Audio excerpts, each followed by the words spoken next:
Ladies and gentlemen,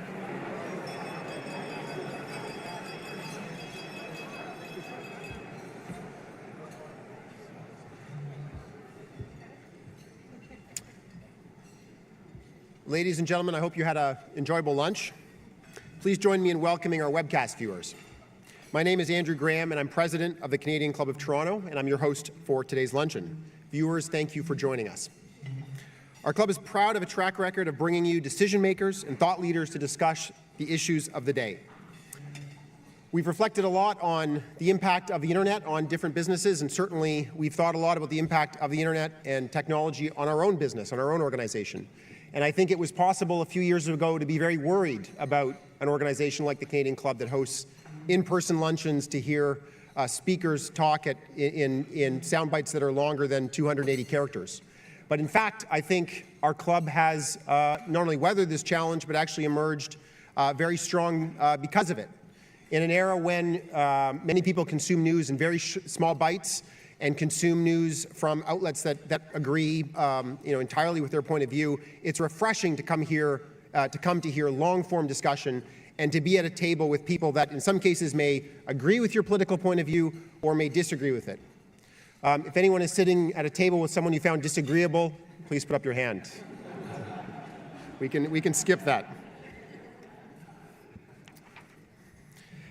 Let me thank today's event sponsors. BMO, represented by David Jacobson. Denton's, represented by Blair McCready. We appreciate your generosity.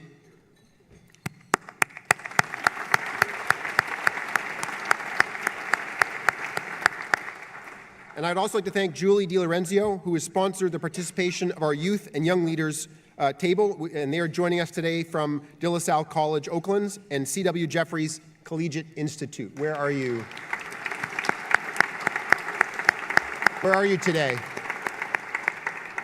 Can we have those tables stand up or wave or something? Where are you folks? I think at the back there.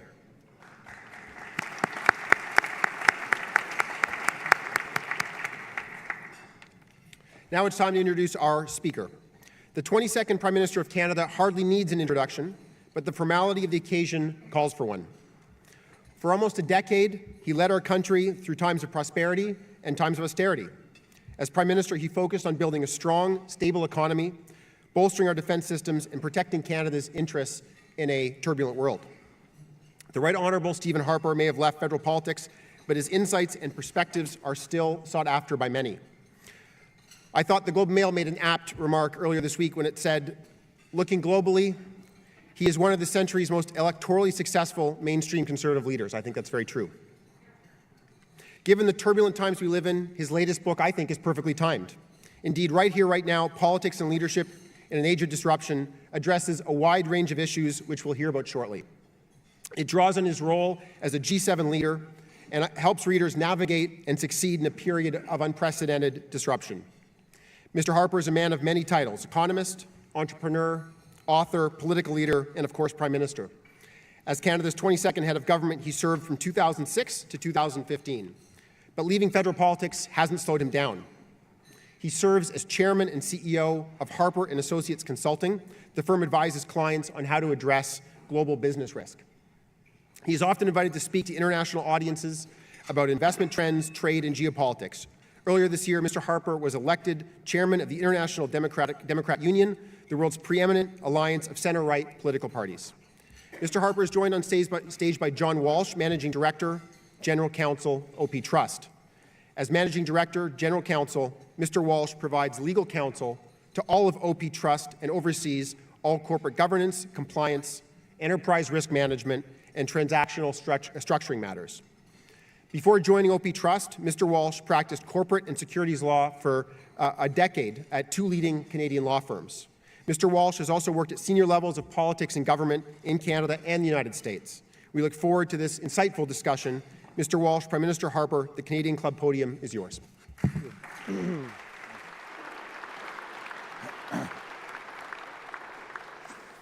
Thank you for that kind introduction, and thank you for having us.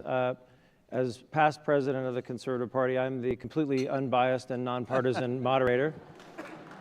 I've had the pleasure of knowing the Prime Minister for a long time and working together Prime Minister, in an age when certainly retired politicians tend to write about the past, you've written a book about the present and the future, right here, right now, politics and leadership in the age of disruption.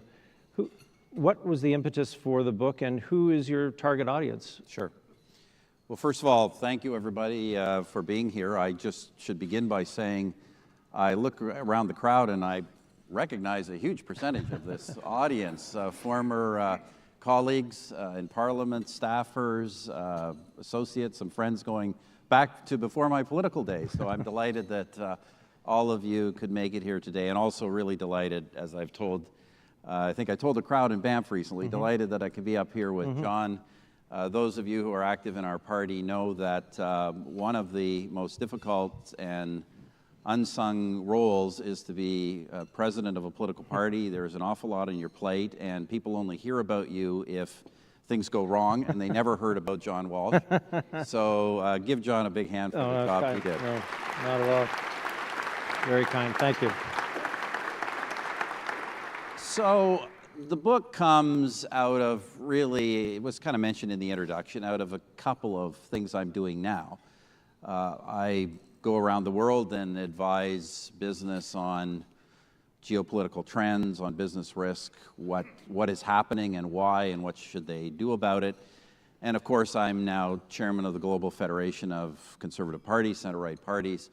And as I go around the world, I see a lot of commonalities happening in a lot of different countries. And obviously, the book focuses on some of the things that have happened. Actually, some of the things that have happened since I left office. You know, starting in 2016, the year after I left office, everything went to hell in a handbasket. I'm sure it's just coincidence. But I say I start with the. I start early in the book with my very favorite Donald Trump quote, which is, "What the hell is going on?" That just applies to almost every day when you wake up.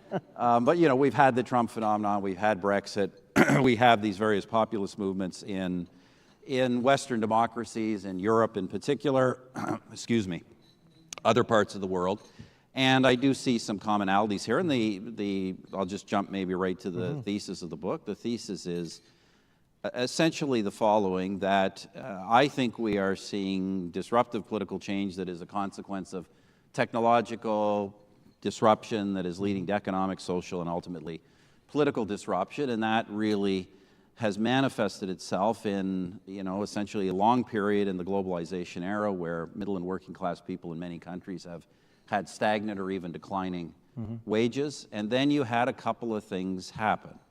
You had the global financial crisis, in which in many countries, not of course in Canada, and this is really important to know about the book, although obviously we will sell a lot of books in Canada, the book is not about Canada. Canada is kind of an outlier in just about every trend I'm talking about. But in many countries, you had the global financial crisis followed by the big bailouts for the banks, major corporations, quote, the wealthy, and then 10 years of non-wage growth or even declining economic results for ordinary working people. And I think what you are now seeing is a backlash that is taking the form of kind of fundamental questioning of the policy parameters of the post-Cold War era. Freer markets, freer trade, freer migration.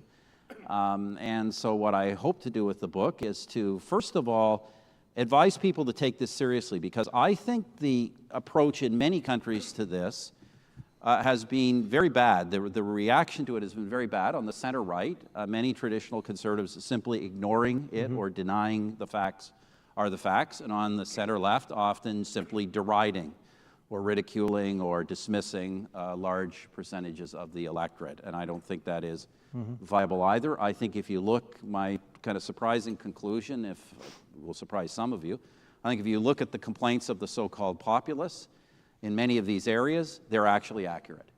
They're actually true.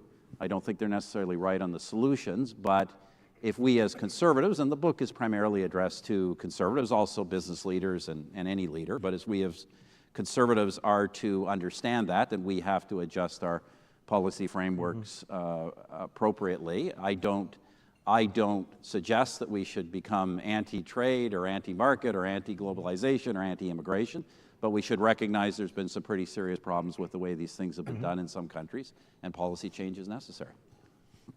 People use the term disruption in a lot of ways, in business and politics, certainly in this current era of innovation. What do you mean when you use the term disruption? Yeah, that's a good question. You know, a lot of people hear the term disruption, and I think they believe it is just a synonym for change. I actually think the two are quite distinct.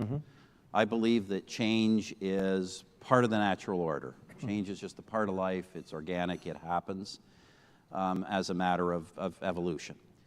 Disruption is something different. Disruption is a strategic and considered effort to displace and to replace a status quo of some kind. And obviously, we are seeing this in business with technological innovation that is shifting business models all over the place. And as I say, I think you're seeing ripple effects, social norms changing in ways that appear sometimes almost random. Obviously, economic impacts on communities and jobs and people's lives, not all positive. And of course, I say the inevitable consequence of this is you're going to have all this social, economic, and technological change. There's an inevitable consequence in the political arena, particularly when the changes are not always positive for significant groups of people. And that really comes through in the book, I think. Can I break away from the book in particular for a couple of minutes? Because this is a crowd that certainly, and this is a town and a part of this town that certainly was watching NAFTA negotiations very closely. Right. And I'm not going to try and pronounce the new acronym that's reverse NAFTA. But as you watch that, as someone who has really an unprecedented track record of trade agreements around the world, you must have had some thoughts. Yeah, I had a few thoughts that I mostly tried to keep between me and my client. So it's USMCA. Yes. I'm tempted to turn around and say MUS because I think in the end it was kind of musta, something like that. So look, I think everybody knows I did not think much of the way it was handled on our side, albeit a difficult situation. I think it is unequivocally, the case is unequivocal that the U.S. got a good deal. I actually think if you're fair and you step back and you look at the trade agenda of the president, you know, through all the chaos and noise in the administration, I think they are actually kind of making headway on their trade agenda. And I could point to several examples, but on this one, they got some pretty clear wins. In the case of our country, we were trying to minimize the losses. And what was your negotiating style as you're negotiating in Europe, in Asia, around the world?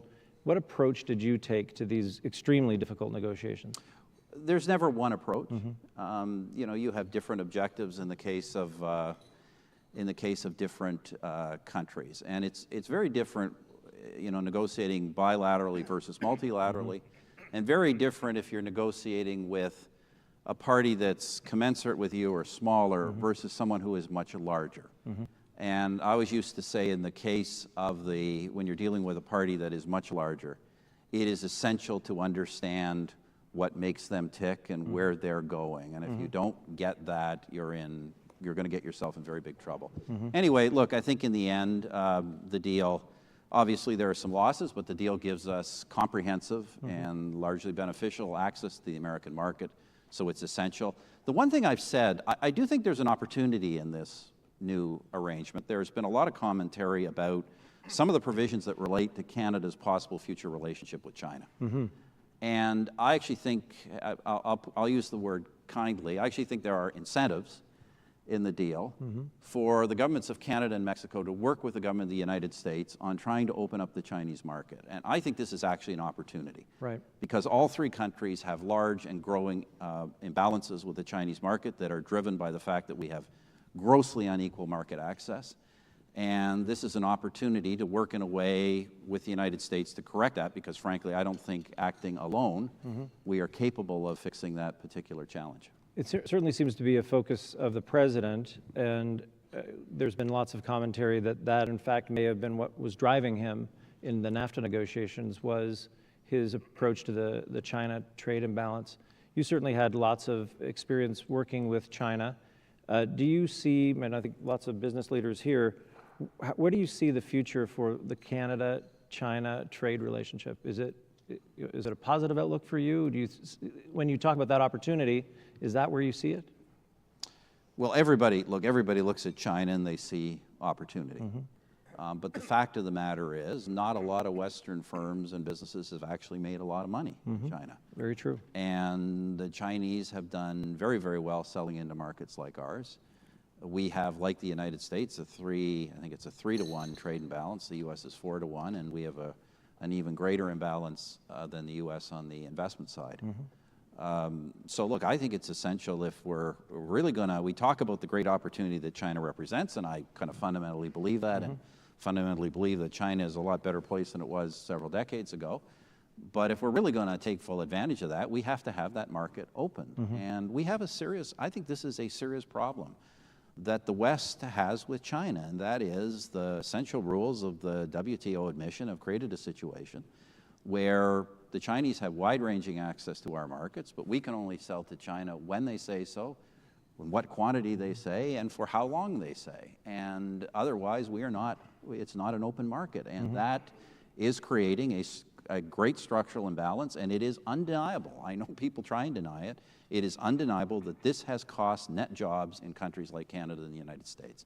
And the whole theory, I know there are some trade advocates who try and argue that all trade is good trade, and they point to David Ricardo, but the whole principle of comparative advantage is you sell to me and I get to sell to you, and the truth is they get to sell to us and we often don't get to sell to them, and that has to be fixed. Okay. Yeah, agreed. Agreed. Back to disruption, you use the term technology. You certainly talk about technology in the book. How important is the technology disruption that everybody here is experiencing and all the entities that they work for are experiencing every day? What are you seeing as you're out there traveling the world? As you know, I work for I have several different clients in the high-tech sector. I spend a disproportionate amount of my time in San Francisco for that reason. And look, in spite of we see some of these negative implications of technology on particular jobs or industry, the fact of the matter is that the story is overwhelmingly positive. Like, we are seeing emerge possibilities in terms of services and health and human life. They're going to come to the fore in the next few years that were only science fiction, just a decade ago. There are just wonderful and positive things happening. But obviously, there are some disruptive economic impacts, and I think in many cases we have policy frameworks that are making those economic impacts negative or worse instead of better. Right.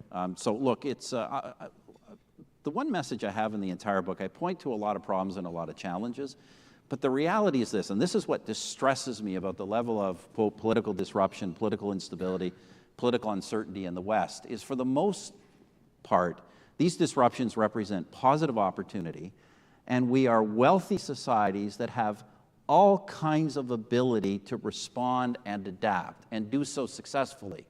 And yet we are seeing in many countries the political realm get to the point where it can't even have rational debate about the problems. And we've got to get past that, because we really could go down a very bad path, whereas we should be going into a new era that means more wealth and prosperity and opportunity for everyone. I think it was on the weekend in an op-ed you mentioned Joe Lonsdale and others in California, whether at Stanford or other places in the Valley. In your interactions with them, what are they saying about Canada, if anything, and what are they saying about Canada's approach to innovation and our place in the spectrum of countries being able to handle disruption? Well, they're starting to Canada gets a little bit of attention for a couple of reasons. On the first part of your question, some of these companies are getting interested in Canada because a lot of these dynamic, especially the smaller dynamic American IT companies, they are kind of strictly American. And they're starting to look at, how could we expand in the world, and frankly, the culturally and from a business sense, the easiest single place for them to move next is Canada. And we work with some companies, one that's called Terminal, that really it's It's a company that essentially it's trying to disperse work out of the Bay Area. Right. One of the great Expensive place to live. expensive place to live and recruit, and increasingly impossible. And one of the advantages of the high-tech world should be the ability to disperse Yes. industrial and economic activity. So they have been setting up essentially engineering teams across Canada as part of their expansion plans to kind of do labor arbitrage from the Bay market. So that's an example of their interest. On the other issue, and where is Canada getting attention? I do think Canada gets a bit of attention in the fact that, well, you see all this political instability and change in Western democracies. I think most people notice that Canada doesn't have that. Now, I qualify that. Canada has had changes of government, and a couple of them, one in particular, I think was very bad. Just an unbiased view. I thought the New Brunswick election went well. What are you talking about? But the fact is the changes of government in Canada are largely of a traditional nature. They're traditional options replacing other traditional options. They're not the kind of disruption, unorthodox, movements from nowhere kind of thing that we're seeing in other countries. So I think a lot of people are asking, why Canada's different. And I think, and that's in a way part of the reason I wrote the book, not because Canada is affected by these trends, because we're relatively unaffected by these trends. I think we have a better idea on maybe how to respond to some of them. I can only imagine, a bit of a prelude to the question at the end, I can only imagine as someone who, like me, your history in politics, your education, your thinking was so driven by free market trade, and that being just a pillar of what we believe in, what your government certainly forwarded in the country. But yet the book talks a lot about the mistake of not paying attention. Right. How does it, as someone who led this country for 10 years, that must have been a bit of a profound realization for you that we could have done that better. Yeah, look, I'm pretty happy with our own record, but I think the message of the book really comes down to this. I believe that as conservatives, obviously I'd advise other parties the same. I think we should pursue policies that are fundamentally pro-trade, pro-market, pro-globalization, pro-immigration. But is it possible to get these things wrong? Absolutely it is. And let me take the example of trade.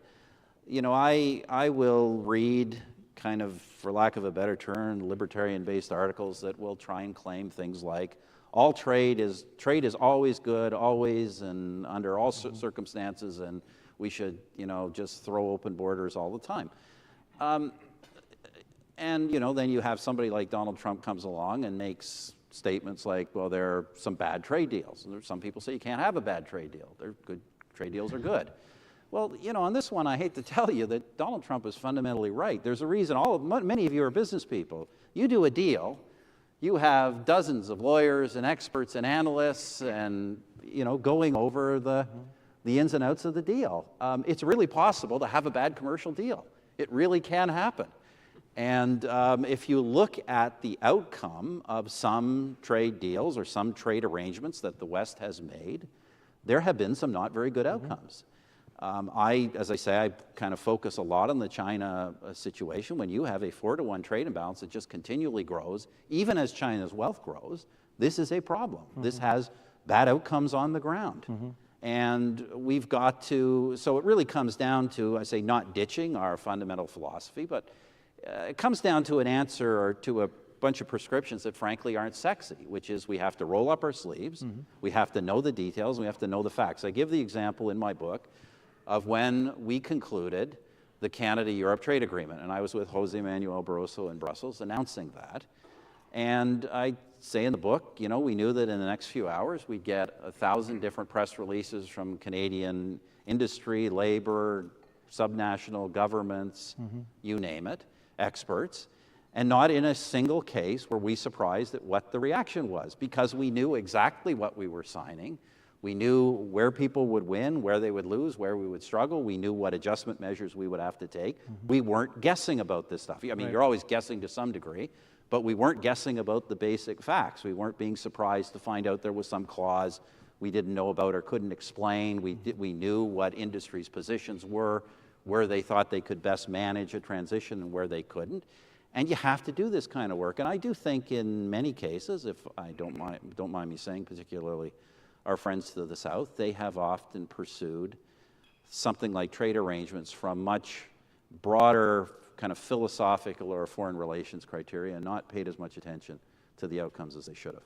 It's actually kind of interesting. When I was reading the book, I was struck by kind of the irony of when free trade deals, in particular NAFTA, was signed, there was, in globalization and those who oppose it, sometimes violently, the thesis is that globalization is bad for the developing world.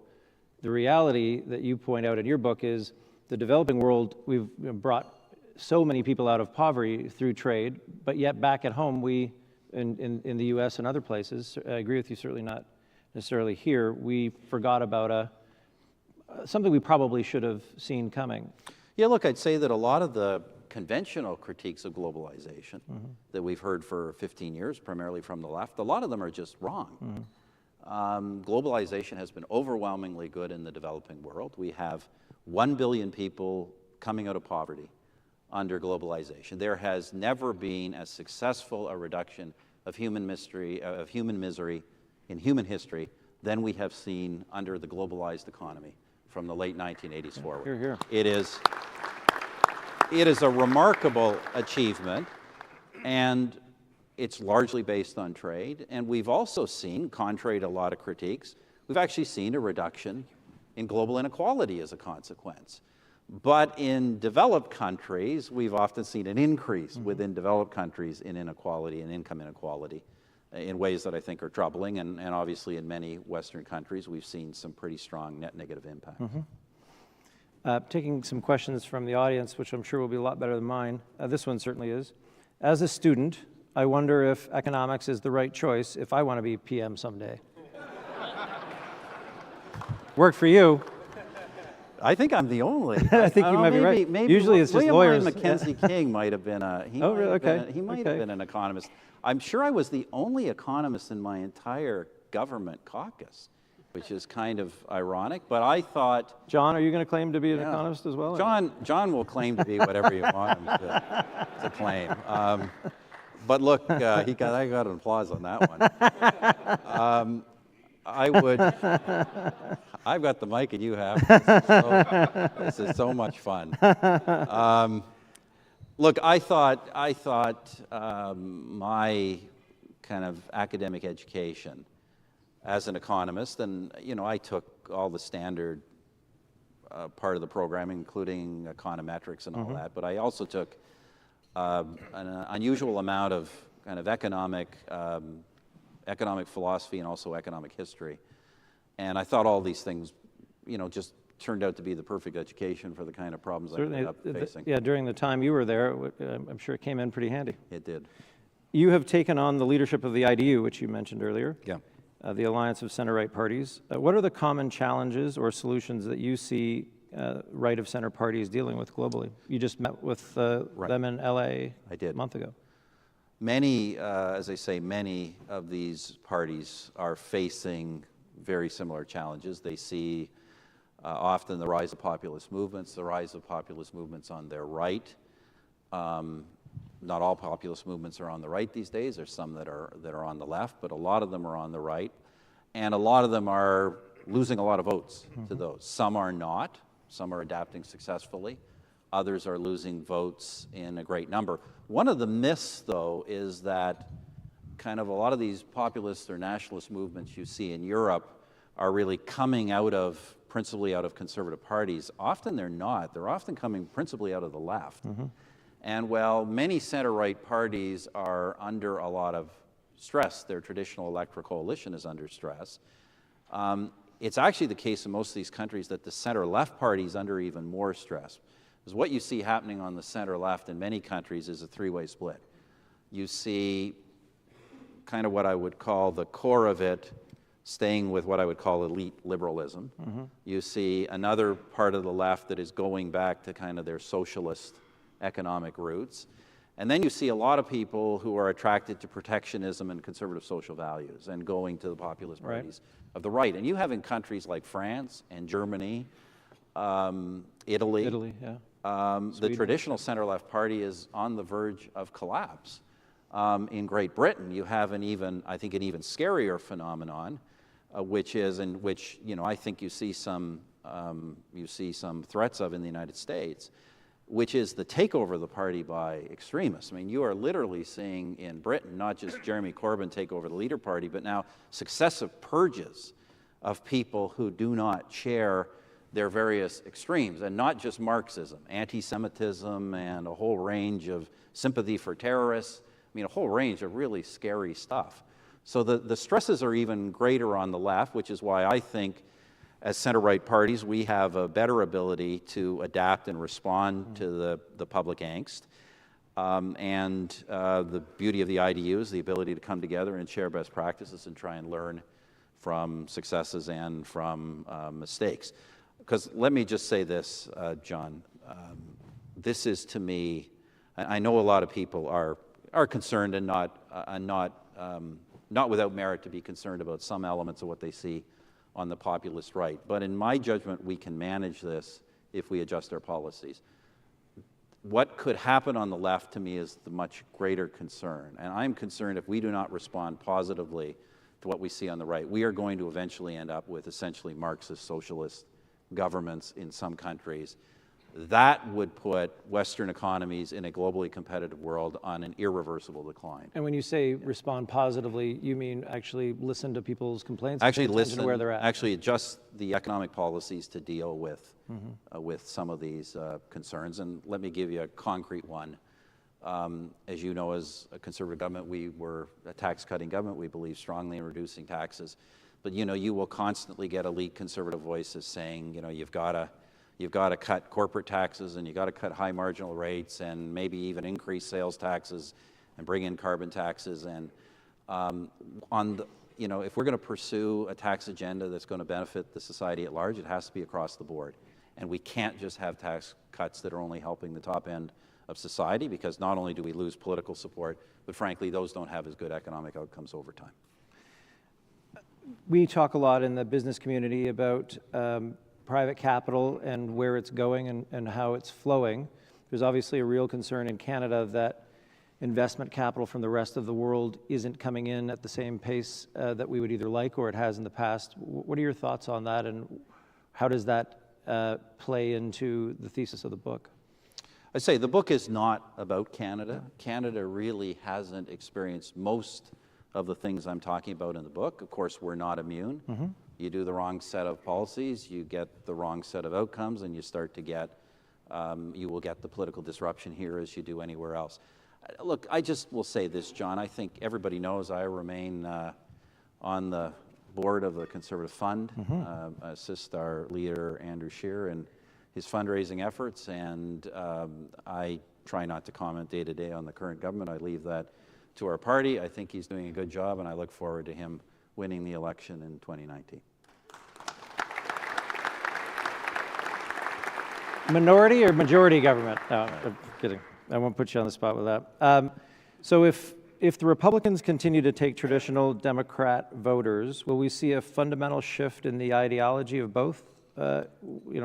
Talk about what you see in those parties. Well, as I say, what I say in the book, as I look at this whole series of election results we are having, I actually see in many countries this disruption is causing the political spectrum to shift in its entirety. And it's becoming less defined by our kind of traditional notions of left and right, which I think are really around issues of market versus government involvement. And it's becoming, in many countries, increasingly a spectrum that is defined by kind of, for lack of a better term, extreme of elitism at one end and extreme of populism on the other end. Probably the most notable example of this, in a way, would be Italy. Italy has a government now. I always talk about all these changes in government and how unusual they are. I'm not going to try and tell anyone a new government in Italy is a remarkable event. But the current government... People wonder if there's been a new one since you got here. Right? Yeah. But the new government in Italy is fascinating in that it is a coalition of two new populist parties, relatively new populist parties, of the right and the left. This would be literally as if Donald Trump and Bernie Sanders we're in a coalition together. And you often find in many of these countries, increasingly in the narrowing space of traditional parties, you see the traditional left and right in coalition against the populist left and right. And so I think in some cases you're seeing the spectrum shift entirely. And I don't think that's a really healthy thing. But once again, I think the solution to that for conservatives is to seek a ground where we respond to the legitimate concerns of the kind of masses of working people, but do so in ways that reflect well-considered policy based on experience and based on facts. Is it, when you really boil it down, anywhere people and somewhere people, are those cultures, and are they cultures that parties can actually tap into while still demonstrating themselves ready to be government? It seems to me that the cultural aspect is something that we don't see political parties addressing in a way that is meaningful, other than, as you say, either to ridicule or to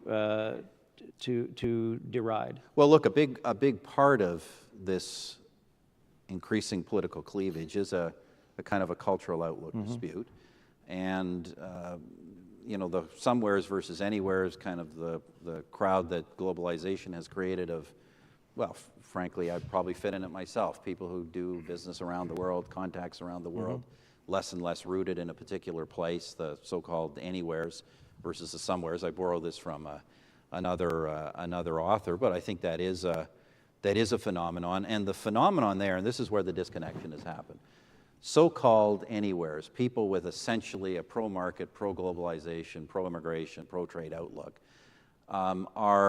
they are actually, people who kind of live in this global world are actually a tiny percentage of the population, even in the most advanced countries. But they dominate virtually all public debate. Almost so-called mainstream media in most countries is almost entirely oriented towards that crowd, which is one of the reasons why when we are having, the scary thing about the election results you're seeing is not just that they are so different and that some of these options are in some cases genuinely threatening. It's that no one sees them coming.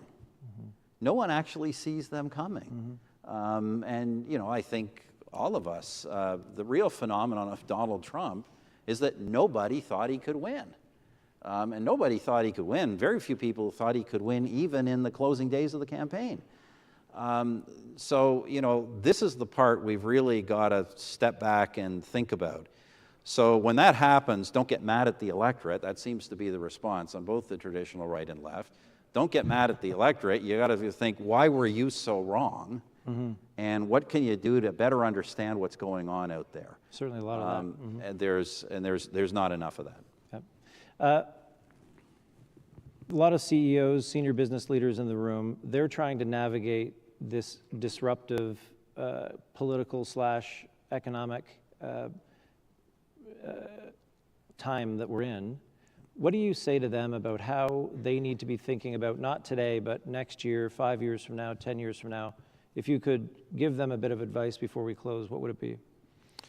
Well, I'd give them 2 or 3 pieces of advice. Obviously on the business side, you have to be kind of current with technology and technological evolution. I wouldn't want to say on the cutting edge of technology. Sometimes being on the cutting edge can be very expensive and very experimental, but not far behind that. You can't afford to get technologically out of date. But I think the big message from this era, independent of my observations about particular political parties or elections, the big observation is the one I just made, which is that we are seeing public opinion form in ways that we are unable to predict, often unable to measure, and this is happening very rapidly. And so the best thing you can do is to try and position yourself in ways that before anything ever happens, insulates you against the effects of rapid political change. And so the fundamental advice that we give to businesses around the world, obviously it depends on industry and location and everything else, is the following. It is very important to recognize that in the future, the Western world is going to be like we have seen in emerging economies. You cannot think that you are going to do business simply on the basis of contracts and law. Doing business in the future is going to become inseparable from building a wide network of intimate social relationships. Mm-hmm. When you are in a marketplace or in an area where you're producing, your network has to know the people who are your suppliers, your customers, your communities where you're involved, your supply chains. These people have to know what you are doing for them and why you are good for them, and you must proactively make sure they understand your message and story and value your relationship, and you must yourself conduct yourself in ways that insulate you from looking like you are acting socially irresponsibly. Because if you are doing those things, you are exposing yourself to some instant public crusade that could be very damaging, and once you're in it, you're probably never going to get out of it, or you're never going to exit it very quickly. So the best thing to do is try and proactively position yourself in a decent way, which doesn't mean, by the way, that you shouldn't make money. I happen to believe that the system works well when people make money. I think you've got agreement in the room on that. Yeah, you find profit opportunities, but make sure others understand how they are benefiting from the profits that you make. Every vice president for government affairs and communications in the room thanks you for the pitch. Yeah. Prime Minister, thank you for this chat. Thank you for the book. I think, as I mentioned at the beginning, it's a unique book for a political leader to write, because it's really translating what's happening now based on the multitude of experiences that you've had. And I think there are some tremendous insights in the book, and I think everyone here who has a copy of Right Here, Right Now, Politics and Leadership in the Age of Disruption will have a great time reading it, and we appreciate your thoughts. Thank you very much. Thank you, John. Thanks. Thanks. Great. Cheers.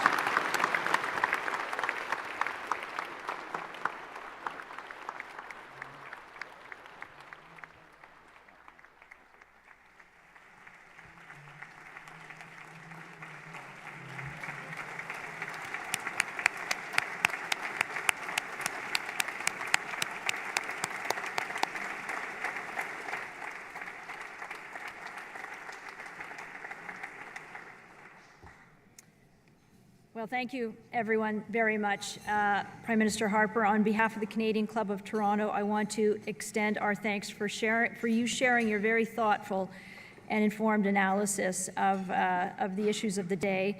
It's at a very timely and unsettling time for many of us. Our club is honored that you have chosen our podium to address some of the issues that we are grappling with. A few things that I would just take away from the conversation that you had, and first was a note of optimism. Even though we talk a lot about technological disruption, your point around the huge opportunity that this presents, I think, is something that's important for all of us to take away. And the other was the point around China.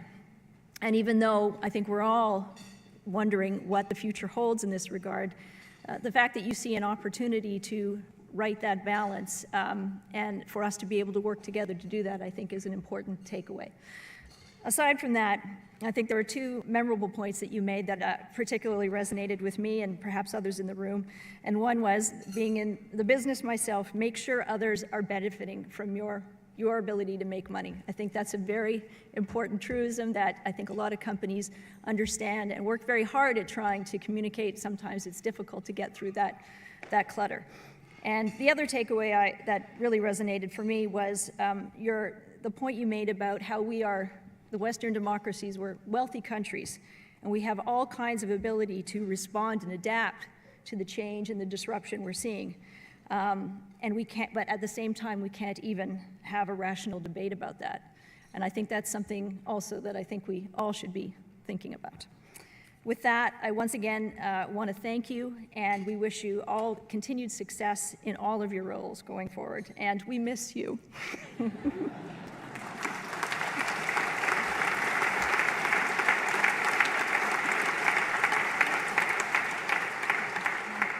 Mr. Walsh, thank you for agreeing to join us on the stage for this important discussion.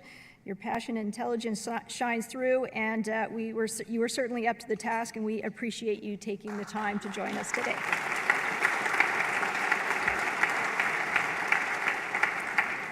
And before you leave us all, I want to take the opportunity to just highlight some upcoming club events. On Wednesday, October 17th, the chairman and CEO of Cisco, Chuck Robbins, will be at the club to talk about building a business that matters. And on Thursday, October 25th, we will be hosting the Honourable Lisa MacLeod, Minister of Children, Community and Social Services. So we please welcome anyone and everyone here to attend any of those events. Once again, I would like to thank today's event sponsors, BMO and Denton's, for their generous support. We would also like to thank MediaEvents.ca, Canada's online event space, and VVC for live streaming today's event. Thank you all for being with us today, and I wish you a great afternoon. Thank you.